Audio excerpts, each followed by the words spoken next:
Tammy, I have some news. Kevin just called and he unfortunately has an emergency this morning and he's not going to be able to make it. I sent my condolences, gave him, he's going to join us. Paris, if you'll check the calendar. He said to schedule him for the next available. Okay.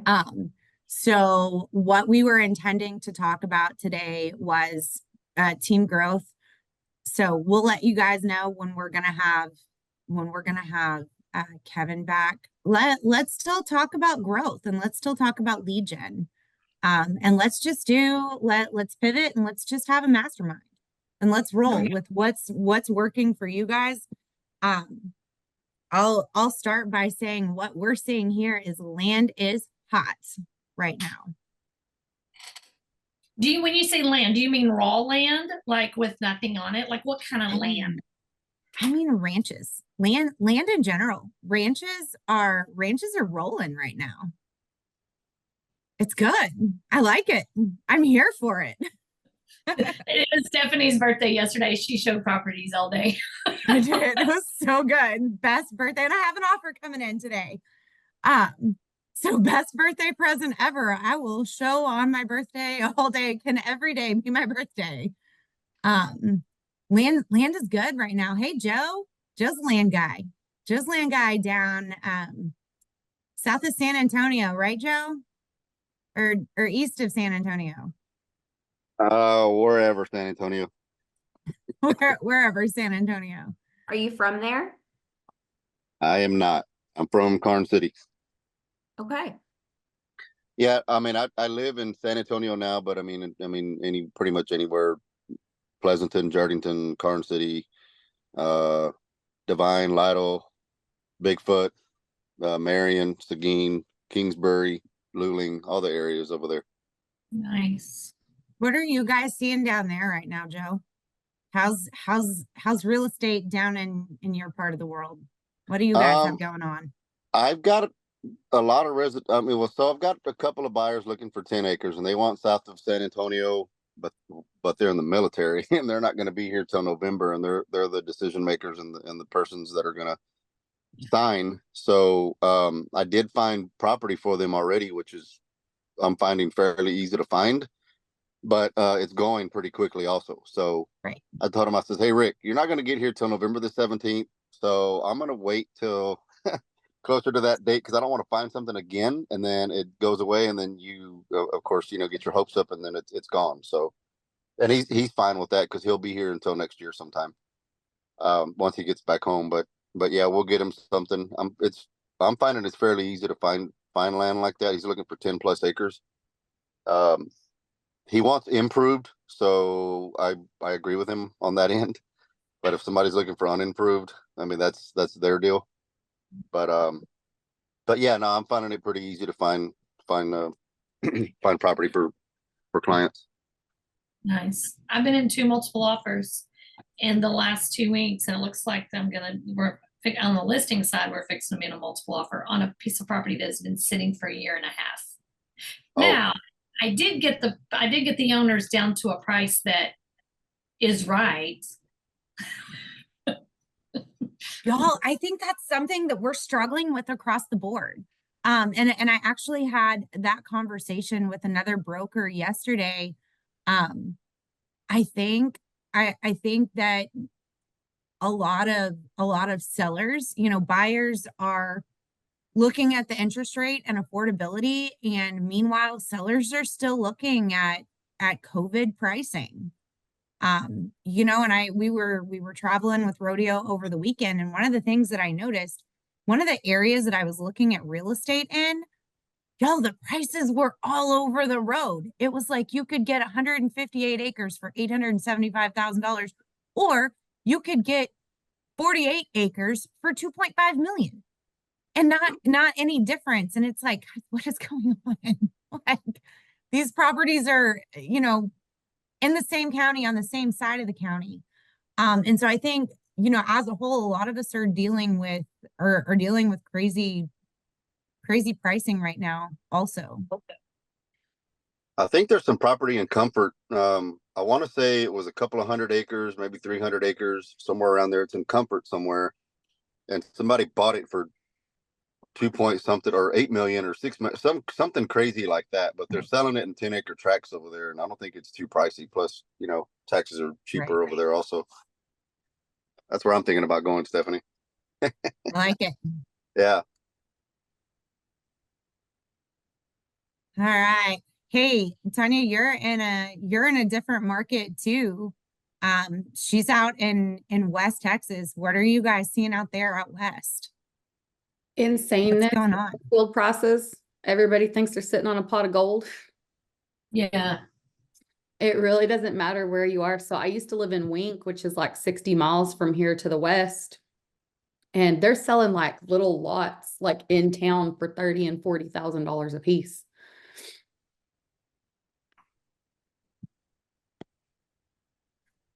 A little different.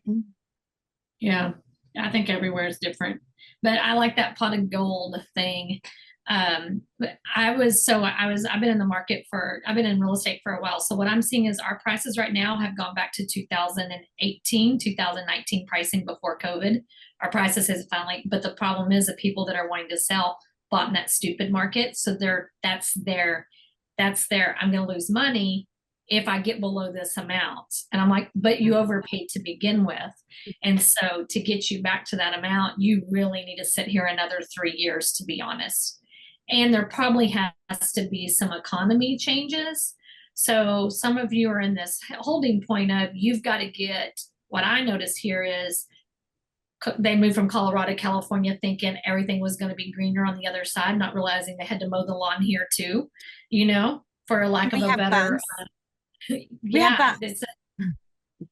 So they don't like the summers. They don't like the heat. The heat is killing them. And so they want to move back where their family is.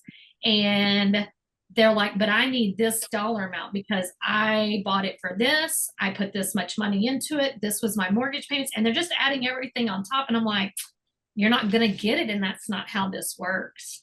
And so finally on one of mine, I just said to one of the agents, listen, just get me an offer in hand. If I can just get an offer in front of them, we can start thinking a little rationally, possibly. And it took 3 offers in front of them, and all 3 offers were about the same number. And then they then went, well, these are 3 offers that are the same number. I'm like, because that's what your house is worth. Okay, so now we're going to start talking about it. So, and lead gen in that situation, I'll tell y'all what I did with lead gen with that house is I've got it on Marketplace. I have TourFactory. I even added a little extra cushion on TourFactory. I made it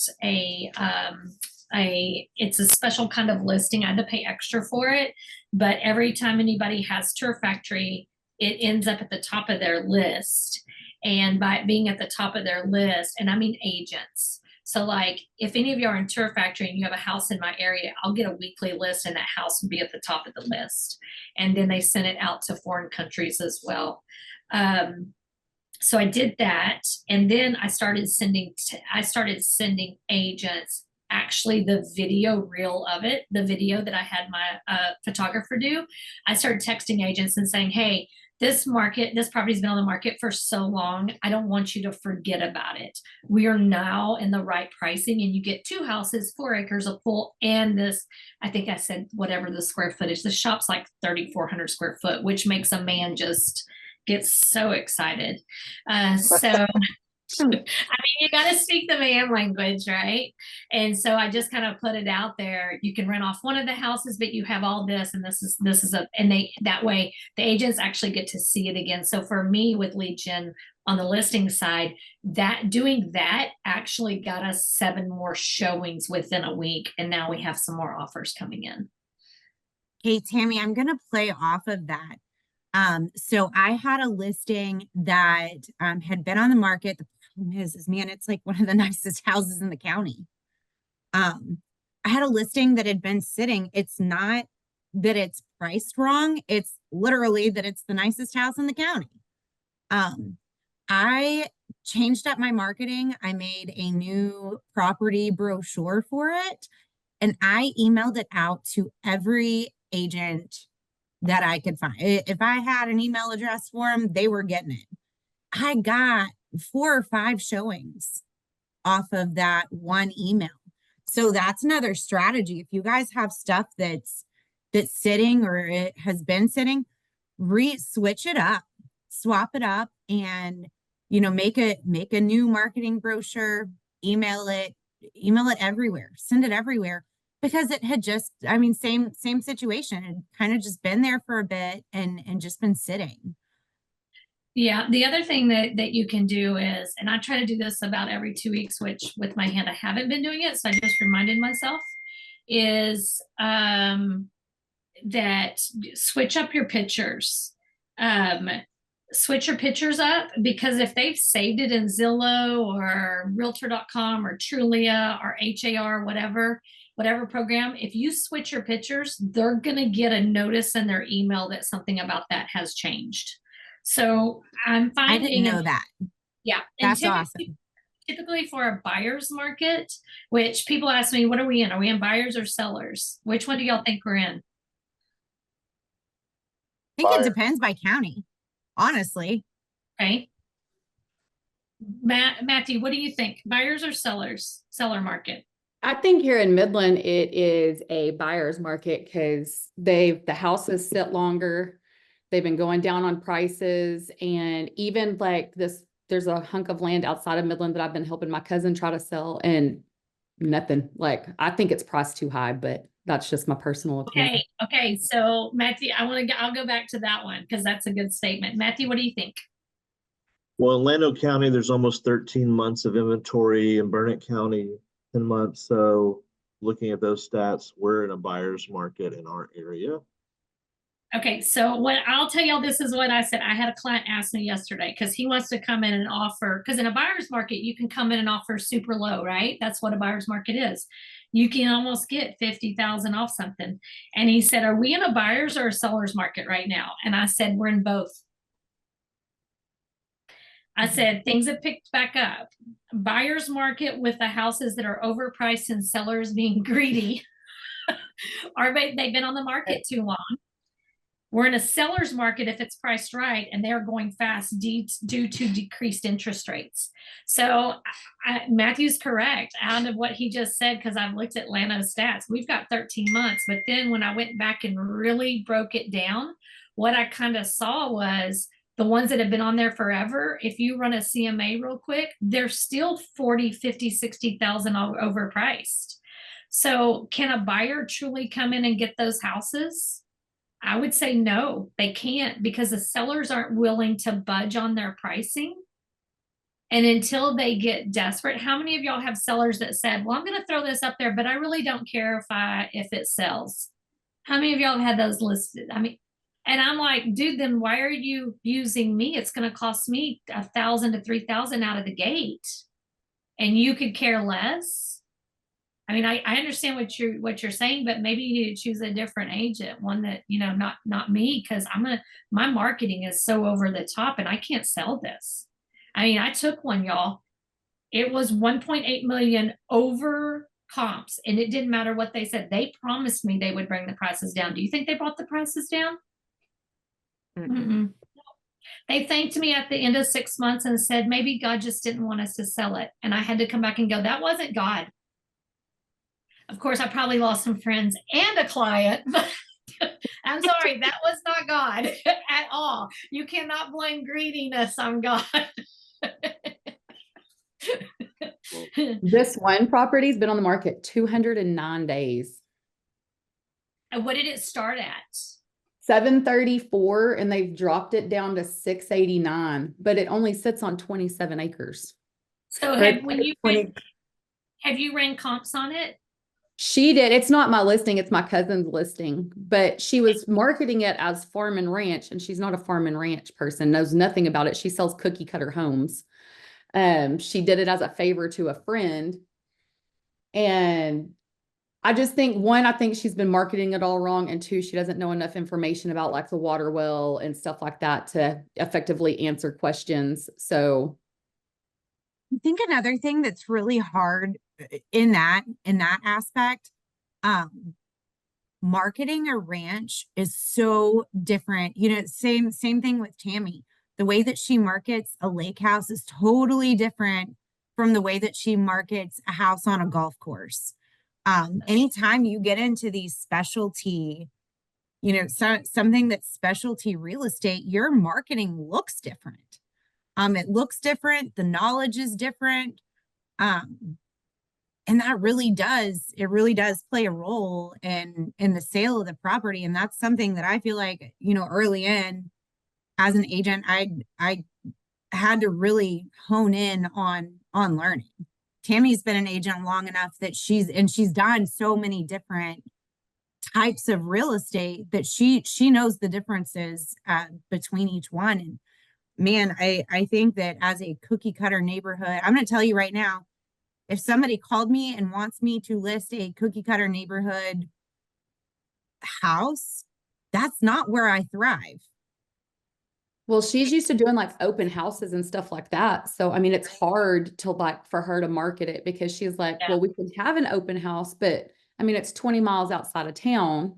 Right. Like trying to get people to drive that far. I mean, it's just completely different than what she's You used know, to. anytime I have over 5 acres, I don't care. I'm just going to do it. Anytime I have over 5 acres, I'm going to pay that $90 extra to market that property over on Lands of America, Lands of Texas.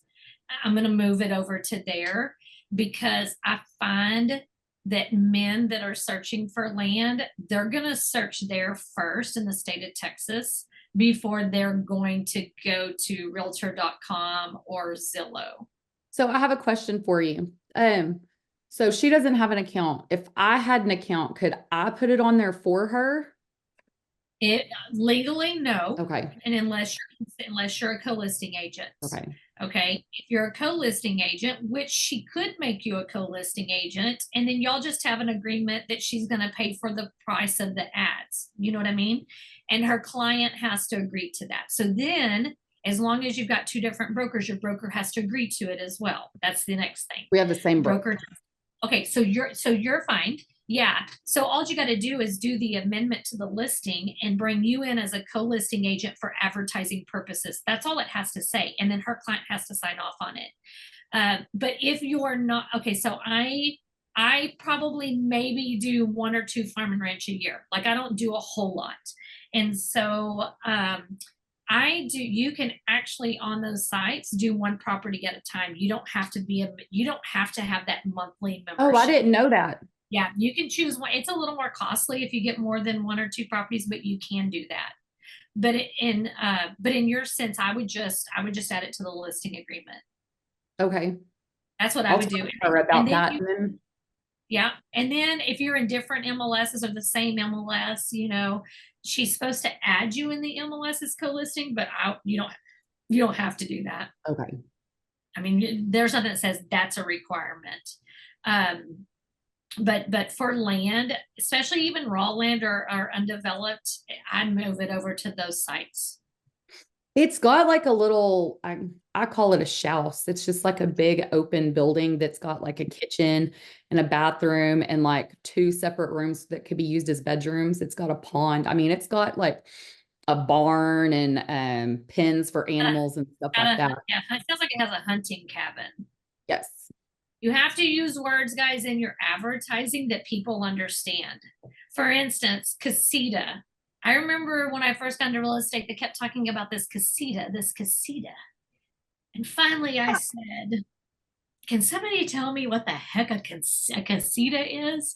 And they told me, I went, you mean like a little efficiency apartment, a mother-in-law? And they're like, no, a mother-in-law is when it's inside of the house. Well, why do you want your mother-in-law inside of the house? Isn't that an ensuite? Like we went down this rabbit trail of what I thought words were and what they thought words were. So be careful in your advertising. Don't be smarter than the reader that's reading it. So Tanya, as you were describing that, what I saw was on our ranch in Eden, we have that same thing. But what we did is we went and put bunk beds for the hunters and we call it a hunting cabin now. So using when you're writing your descriptions, especially in marketing, use descriptions that are going to entice people in that market. So I've been marketing out as a potential dove hunting property. there you go. There you go. Hey, And now Tanya- dove hunting's over, so now it's bow hunting property. Evolve with the verbiage. Right. Matthew Hey, has a property. if you wanna shoot me that address, I'll be happy to send it out to my Midland peeps too. Paris has Okay. Midland, she has Midland folks too. We're happy to help where we Matthew can. has a property that I saw. I kind of caught his sign in the corner of my eye one time heading to the doctor in Burnett, and I was like, Matthew, what is that property? And he starts telling me all about it, and I look it up, and I was like, you mean the one that has half of a floodplain on it? Let's figure out how we can word that one. Industrial space. There you go. That's exactly what he said. I was like, that's good.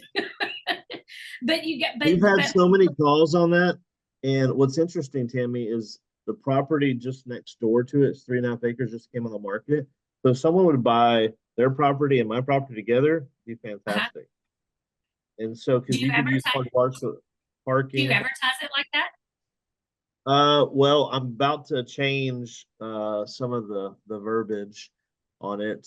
I had a call on it the other day. There's a guy looking, I think he's probably looking to do a hotel or a convenience store, it's my Yeah. guess. You know, So I would on that one, Matthew. Even though I call the other agent and say, hey, dude, do you mind in my description if I advertise your property too? Do you care? And see what they say. And I've only, in my entire years of real estate, I've only had one time a listing agent tell me no, one time. And I was like, okay. yeah, and I don't even know if this guy's the agent or if he's the owner. I need to call because I know one of our realtors was friends or knew the owner of the property. So do some digging on that. But I've had 2 calls on it in the last 3 days. Good. And I've had a lot of calls on my property. So that tells me that, they're like, let's hurry up and buy, let's hurry up and buy, let's hurry up and lock in those rates, that kind of thing. They're thinking about putting their cash into something before November. Like a duplex, right, Tammy? Well, Like that duplex I have in Marble Falls. yeah, that duplex, I sent it out to so many people. Now that I have pictures, I resent the pictures out because it even looked better than what I could imagine in my head. Yeah, But I mean, with tenants already. yeah. There's And one on the market that just went under contract under 25 days with 0 tenants. And it was listed at 569. I don't, and so obviously the contract price was less than that, but so Matthew, let's talk about yours real quick. So let's go to Matthew's duplex. Matthew, do you have it in, there is an Austin area investors group on Facebook. Did you put it in there yet? no, but that's a great idea. Okay, let me look it up. It's called Investor Underground. Okay, I'm going to Facebook right now. Okay, so that would be a good group to put it in. Do you have it in area Austin? It's called Area, AREA, the original Austin Real Estate Alliance. Nope. Okay, I'm going to invite you to these groups real quick. This is, we put a lot of so Austin is a huge area, right? And when you look at real estate, meaning that people in Austin, investors and stuff, are also looking way down here. So I just invited you to that group. I would put that in there. You really want to, since you have a book of business in those, I would make sure that you're really talking about the what you just said. I have tenants at this price because that's huge. That's a good way for lead generation. Okay, I have you as already a member in the Investor Underground group. I just joined, but it's making me answer some questions. So Okay, good. So I would put it in those 2 groups to bring investors this way. I also would send it to Zena. I'd send it to Zena. I'd send it to Dana. Dana Yarder, yeah. Yep, I'd I'd send it to Zena, Dana, Bob, Tudor. I'd send it to Bob. Okay. Bob Tudor's now with Hearst Real Estate. With Hearst? Uh-huh. Okay. Yep, Hearst. I'd send it to Bob Tudor. I'd send it to those three to begin with for Marble Falls. They're big. They work with with investors and people that buy this type of property. Also send it to Lance Brumfield. Yeah, I know Lance. Yep, send it to Lance too. That's what I would do with that one. Just some thoughts. Also, we normally do an email blast to all of the realtors and affiliates Highland Lakes. Do you look at those, Tammy? I don't have time to look at the 300 emails that all you realtors send me about your properties that are already in the MLS. I actually send them automatically to junk. I don't even see them. So when I have a realtor say, oh, I sent you an offer. Oh, I can't see it. I have to go search it. Oh, it's in my junk mail because you spam me all day long.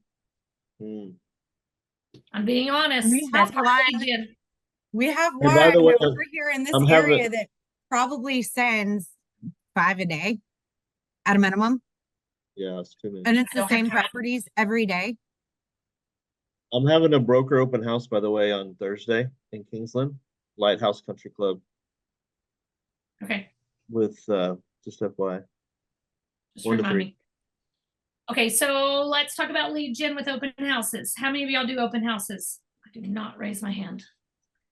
Nope, I don't either. Okay, so if you were to do not do open. No. Hey, listen, I closed I know. Tammy. You know the deal that we You did go ahead. together last year?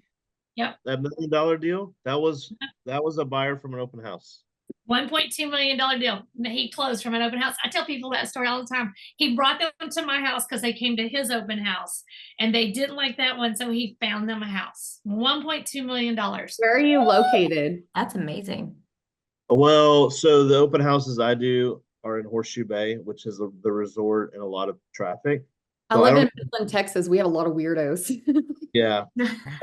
Yeah, I understand. I know that safety is Yeah. priority for ladies. And I for would guys. say, don't ever do it. If you're a lady, do not ever do an open house by yourself. My husband Ever. always goes with me.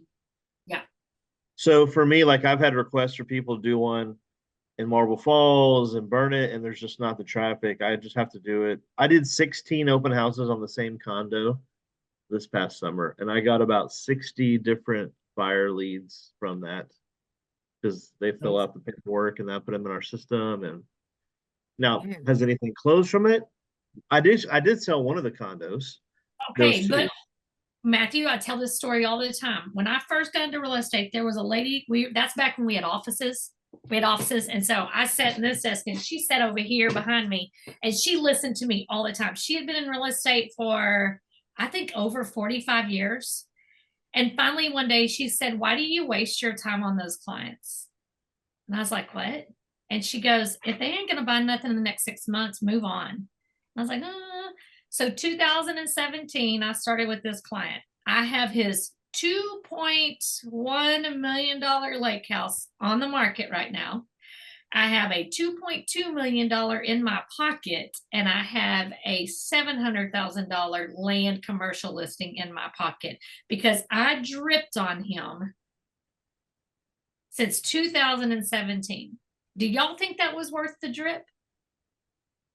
Absolutely. Especially when the drip is automated. You're right. Especially It's when the in drip KV4. is automated. It's If in the KV4. drip is automated, set that sucker up. It's going to take you 5 minutes to get it set up and make sure you personally check in. So it's in KV Core and he gets boom, boom, this little drip once a month, maybe. He looks at things, he'll get it for a couple of times. And then I have him on my board with his birth date. And I make sure on his birth date, I send a video text message saying happy birthday. On his wife's birthday, I send him one to share with her. And they just all think we're family. We're family. We are now, but we weren't family during those years. I don't really know them that well. I mean, I know them. They don't live here. They have a house in Dallas and then a house in New Mexico. They just closed a $16 billion deal with a major gas and oil company. Like, he ghosted me for a while. I was like, dude, you're ghosting me. I need this answer. And he sent me this article. He goes, I'm really busy right now, Tammy. I was like, all right, I'll leave you alone. So drip that, I mean, doing those open houses, that's pretty cool. That's pretty cool. I commend you. I do open houses in Kingsland and nobody shows up. That's why I quit doing them. No one shows up, but I don't go to Horseshoe Bay unless I have to. So good stuff, Matthew. Good stuff. I wish, but at open houses, Matthew's so cool. You're so cool with your, I wish I was that cool. I wish that I could host that many, especially in the same house. Go you. I will tell you this, So cool. what I do miss, Matthew, and I wish you could step your game back up, please, is I miss the guitar playing, singing at the open. Oh, the open house karaoke? Yes, like what happened to that? Because you were known for that. And honestly, I know, right, Paris? I would market that. Like, I was like, this is, dude, that's how I So first. I would sing a cover song a cappella and then show off the house for like a minute and a half because I was bored and there's great acoustics and no one was there. And so if you go to TikTok, there's about 25 videos of those of me singing. And I don't know, Tammy, I don't know why I stopped doing it, but Okay, you're right. I need to bring that back. Because before I actually met you in person, that was my first encounter with you. Is it came over my Facebook and I was like, who is this dude? Like, this is genius. Okay, so let's talk about real quick. If you decide to open a house, I want to throw some lead gen stuff out there real fast. What I would do is, let's say that I have a 3-bedroom, 2-bath, and we'll just use Kingsland, or we can use Horseshoe Bay. We can use Horseshoe Bay. So I'm going to go into the MLS and I'm going to search for solds in the last 6 months on a 3-bedroom, 2-bath in the town that I'm in, right? Mm-hmm. Then I'm going to pull up all those solds. I'm going to scroll down to who sold it. The listing agent and the sold agent, okay? I'm then going to, because a lot of times when somebody brings a buyer, they also have had other buyers that they've got other buyers in their back pocket that kind of want the same thing. But I'm going to text the listing agent. I'm going to do this not as a group text, individually. So I make one text up that says we're having an open house. Here is the link to it. We hope you can come. This is the time. If you have any clients, please share this with them. If you're sending your client, please let me know. Did you catch that? I don't want to steal your client. Let me know you're sending a client. I will be happy to show it for you. You don't have to come. And whoever that listing agent is, they get the text message. Whoever sold it gets a text message on every one of those properties that are like that property. If I'm a listing agent, I've had people call off on my sign, so I'm immediately going to send that to those people that called off of those signs. Does that make sense? So that drums up some different, it just kind of gets it out there a little bit further. Let's do, Tammy, what do you think about doing questions? Yeah, Q&A. What do you think about doing questions? Mastermind Q&A. Matt, we'll start with you since it's been your turn. That gives everybody else time to prep. Well, what is your biggest struggle? What's your biggest struggle in real estate right now? If you had a solution to one problem, what problem would need a solution? That's a really good question. I feel like I've got really good systems in place. Good. So we've got a great lead generation system. I believe for me, I don't want to blame the market or blame interest rates. I think there's people with money out there. I mean, I had to talk to a guy 2 days ago that said he's cash, wants to buy a lake house. You know, I think being able to, I've got a balanced personality for me because I'm an empath and I'm an extrovert and I like to connect relationally with people. Being able to pivot to those folks that are all business and they don't want to be your best friend. They don't care about if you're a musician or do any of that stuff. They just want to get the deal done. So being able to pivot to mirror their personality and their buying style, because I think that's what's made my broker very successful in Horseshoe Bay. nice, likable guy, very successful, but he's not trying to be everybody's best friend. And I want to be everybody's best friend. So I have to really balance that. I can relate to that. Um, I can relate to that because, and I think it may be the military in me. There are parts of me that are very empath, like with my friends. For instance, if I'm doing real estate with my friends, like I'm totally different, but I really, really struggle a lot. And I think it's maybe the military in me. I did not buy my house because it was gorgeous and I loved it. It was my dream house. Um, I bought my house because it had 3 bedrooms, 2 baths. It had a bathtub, and I needed a 12-foot ceiling to fit my Christmas tree, and I needed enough space, needed a good horse property. That's it. And I'm very, that kind of carries over into my business, where I prefer real estate with somebody that is looking for a way to make their money make money. I like the all business part of it. And whenever we get icky, sticky in feelings and we go, I mean, and there are certain women that, and guys like that absolutely thrive with that because that's who they are. And I'm over here like, well, you said you wanted 3 bedrooms and 2 baths. Why are we looking at this? This is not what you wanted. This doesn't check the boxes. This is not anything that you were even asking for. Which is why, going back to earlier, I was like, cookie cutter real estate is not my jam. Because I don't thrive there. So I can totally relate to that. Tammy, Well, have you any words of wisdom for us? Yeah. Tammy, that buyer that I brought to that property we were just talking about. Yeah. When they first met me, they go, "Yeah, we like you. We like they, like Tom Ferry says, they got to know you, like you, trust you." Yeah. And so in that case, they liked me. We got along. They were cool, like West Coast people. But some people, like some business guys, they're like, look at me like, you use emojis? Like, I use emojis, and they're like, probably like this guy, I think so. What I've learned is I can be, I'm a chameleon, so I can be both of those kind of people. I prefer more of the business. Let's get down to it. But what I've kind of learned is you've got it, Matthew. Let me put this in the terms of a pastor. You got 6 seconds to figure out their personality. You got 6 seconds to figure out. And so I have a list that Kevin Ward, if y'all want to write that name down, Kevin Ward, he does some YouTube videos and stuff. He kind of just went through a divorce, so he's a little off his game right now. He's a little crazy, so we need to just don't follow him on social media because his emotions are all over the place. But if you follow his YouTube stuff, but there's a buyer sheet and buyer and seller sheet. I'll try to send it to you, Matthew, or I'll get it to everybody that's on All this. of us, yeah. But it just kind of goes down, and at first you start out with, "Hey, how are you doing?"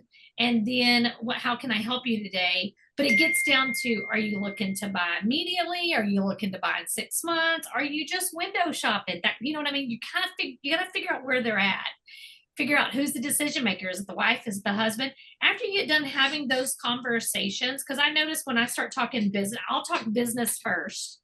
Those ones that don't want to talk business, they'll start telling you about their cat and they have this grand piano. They, within 6 seconds, I can figure out, okay, I need to not be so black and white and I need to get in my gray area. But if I start in the gray area, I lose those people that are black and white. Typically, who has the most money? Which ones? Grays or black and whites? Black and whites. Black and whites. Black and whites all day long. So I'm going to start talking business first and I'll figure out real fast where they land at. I'm not going to be their best friend first because I'm going to lose the people that have cash, that have the big money, and they're going to move on. So I think in that situation, Matthew, because you're such a, and I know you because on our team of ministry, we have 4 of y'all. Y'all wear me out sometimes because you're the extrovert artist. So you're artistic, and in that, and I'm not artistic. I don't have anything artistic about me. So my sentences are very structured, and they're finite, where y'all signatures are full of this beautifulness and they just flow. Y'all are the evangelist pastors. I'm the prophet teacher. You know what I mean? Two different spectrums there. So I think I would start with business in some of the conversations, and then I have a whiteboard, and I list those people on there, whatever you want it to be. I like it because I can glance at it real fast, and I know on that whiteboard, are they to the point, or do they need me to fluff it up? Are they a fluffer, or they make it sharp? And so that's why I always start with business first, so I don't lose them, because I can come back around in 6 seconds to the fluffiness. I do think that on your black and whites, on your black and white clients, whenever you work with them over time, They get fluffy. that personal relationship build with them over time. And it's kind of like it almost, you know what, it's like there's separation. It's like whenever you're talking about business, it's everything is black and white. And then, you know, if you're out touring or you're out doing whatever, like that's really when you get to the meat of getting to know each other and doing that more interpersonal relationship building. But I struggle the same way, Matt, only I'm the complete opposite. When it is somebody that is looking for their dream, I have to hone it in and discern and check myself, because I'm like, let's go business. Let's go. It's time. Load up, boys. So I kind of get that. I'm kind of opposite in a lot of ways. I do want to share a couple of things, guys. So I just closed out my real estate year, and I sold 17 million. Okay. Please understand where I'm coming at with this, Matthew, is I've not sold one thing, nothing since the last week in June. Nothing. I have been without a paycheck July, August, September, and just finally started closing again. 3 months, whether that be my hand, I think a lot of it kind of was that, because I could not do the lead gen at the level I normally do it at, but it was our market. Everybody's like, oh, you're so amazing, you're on top of it. I'm like, I ain't closing either, y'all. Nobody's closing. When the title company calls me and says they've had a whole week with nothing to do, you want to gauge the market, call the title companies and ask them how busy they are.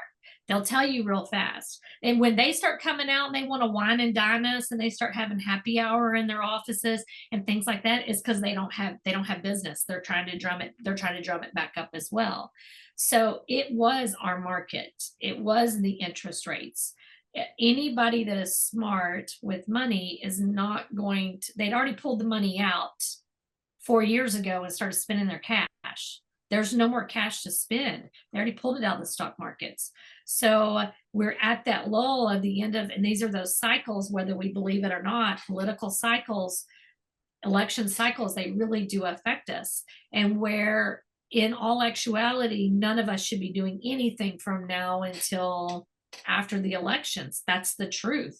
This is where we get very slow. But they knew enough to know they had to drop interest rates to get everything going again, or we were going to be in a worse situation in, say, December. So, Matthew, please understand, you're not the only one.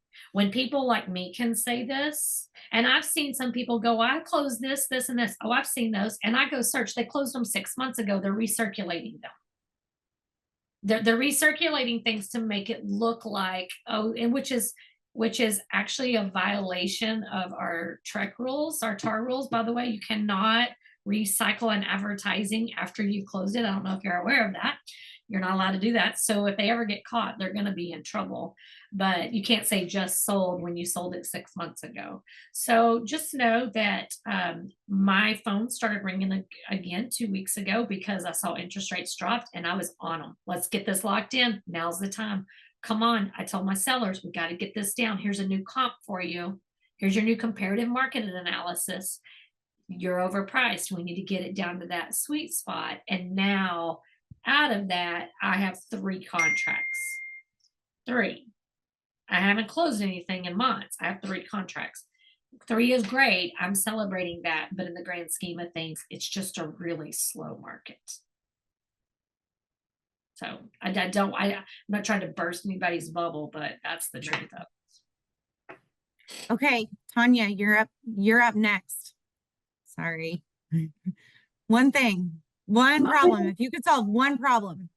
Switching from residential to rural real estate. I'm ready to get out of residential. I don't like it. Like, it's just not something I enjoy at all. Are you getting your certification for land and ranch? I'm working on things. Living in Midland right now, we've got a ranch in Brady, so I'm trying to move things like that direction. And I lived in the hill country for a year and a half, so I worked down there for a little bit.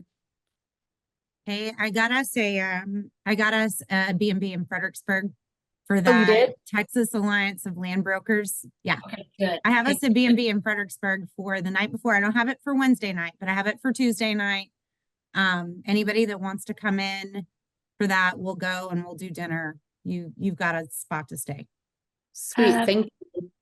And I would recommend you get your certification for the accredited land consultants designation through TAR. They're working with the land and ranch people.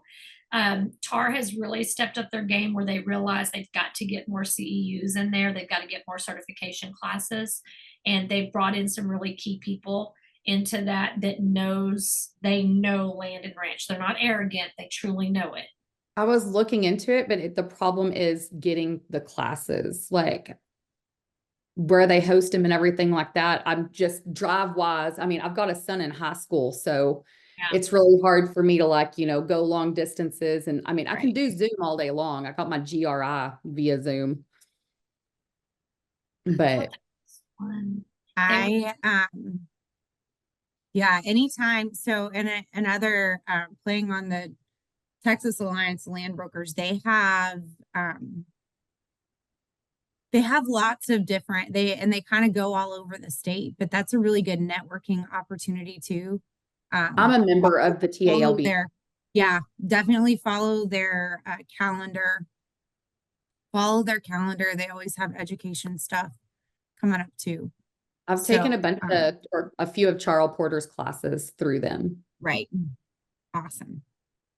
Okay, Miss Harley, you're up next.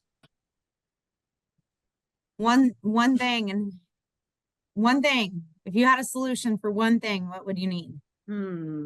That's a tough one because I'm still kind of so early on. I don't know. That's okay. I've been focusing on lead gen, and it's just a little slow. So I'm trying, kind of testing out some different things as far as how I'm wording things, or just kind of the areas that I'm reaching out to as far as letting people know that I'm in real estate now and that kind of thing. So what are you doing? What are you doing for lead gen?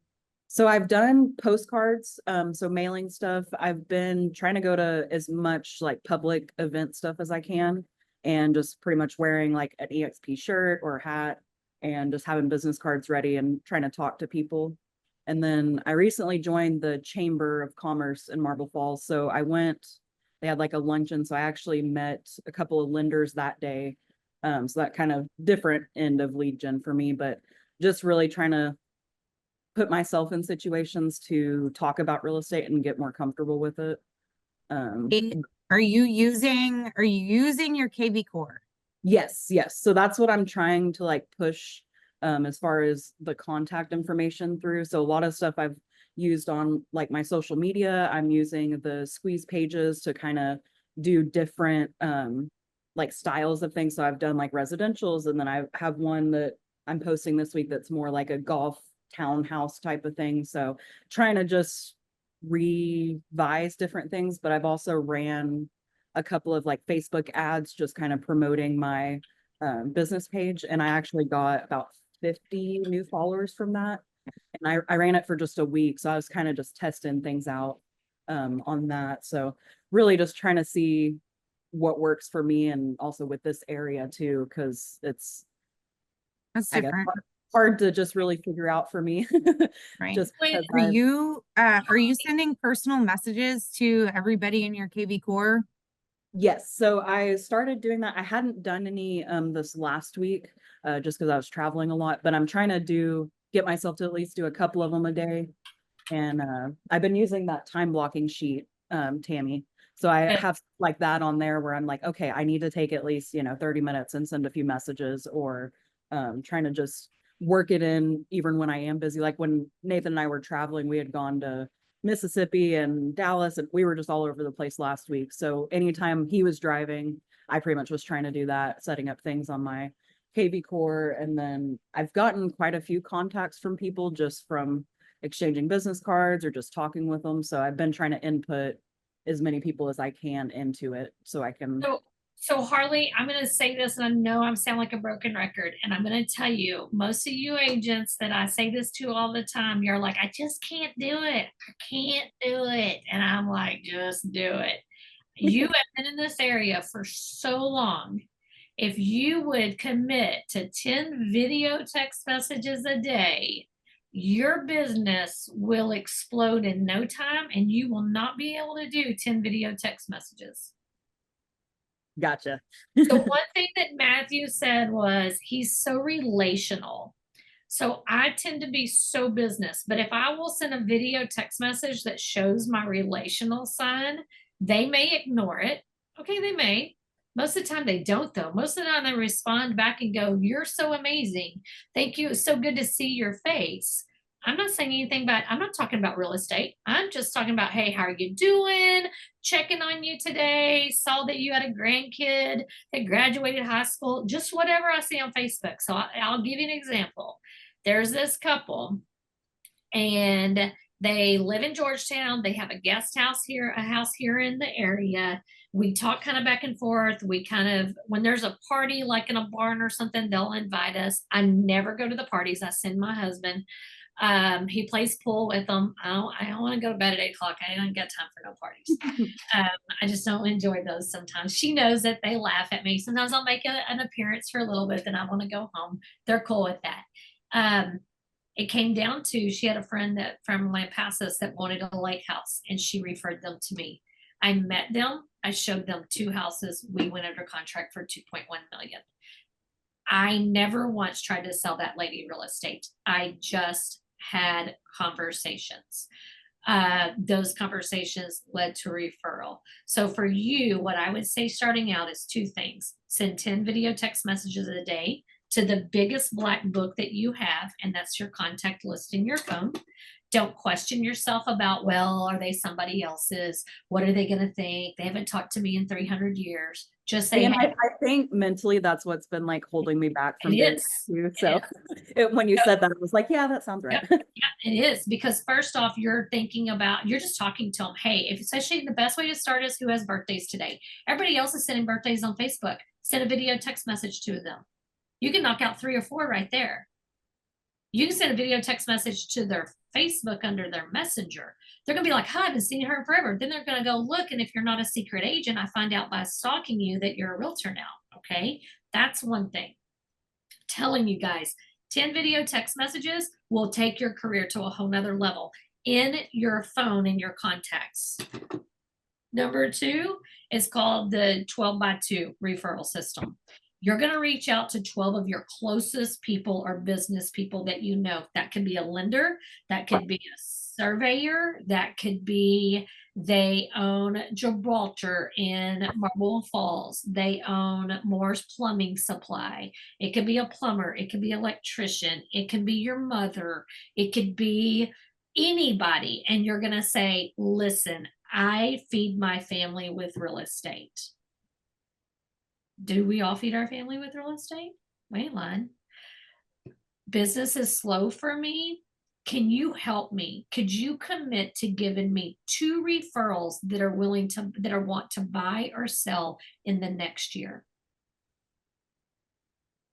I asked Stephanie that question. Stephanie says, you know what? I'd love to help you. Guys, I don't care what the media says. People want to help people.